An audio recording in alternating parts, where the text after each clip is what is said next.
you about leadership and self-care. The two things that you need to know if you're going to be a leader is self-care and being self-aware. So I'm going to take you on this quick journey. So imagine that you're on a plane and you're going to your favorite destination. And as you are in the air, you feel the turbulence.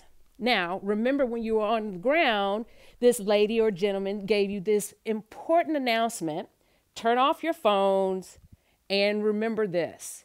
If something happens and these little masks come from the ceiling or the top of the plane, remember to put yours on first before you help the person beside you. But we probably wasn't listening to that message because we wanted to make our last phone calls. We wanted to do those type of things first.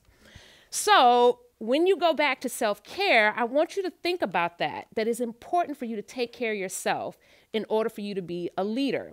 Self-care is kind of defined as taking care of yourself in one's daily activities, making sure that you are mentally, emotionally, physically, and relationally sound.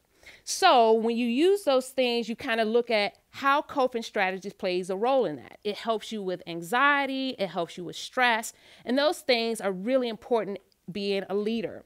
So I want to take you on this other journey with myself. Is I became a leader of a student organization, and part of that student organization, we went into low-income areas working with youth on how to be advocates for their community. The two core things we wanted them to get is leadership skills and how to be stakeholders in their own community. Because remember, being a stakeholder is how change happens. So as the leader of this group, I didn't come on time. I didn't come prepared, and I procrastinated a lot. So guess what happened? I got a nice invitation to my boss's office, and probably the only time I was on time. And she said, "You're fired." And I was like, wow, how could this happen?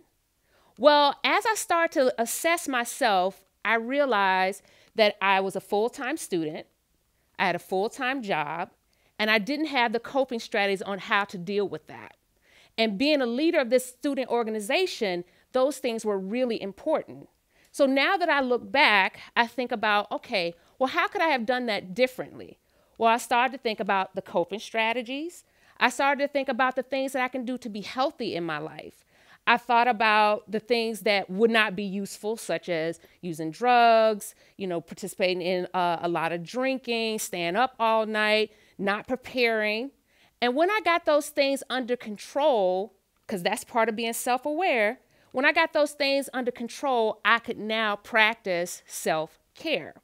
So what I want to leave you with today is one key thing, self-care, but I want you to remember the latter part of that word, care. C is for coping strategies, A is for assessing your needs, R is for reevaluating those needs, and E is for living every day at your best. If you're not at your best, you can't be a good leader. And being a good leader is making sure that you're self-aware, you give self-care to yourself on a continual basis. You can't be there for other people if you can't be there for yourself. So at the end, remember care and being self-aware.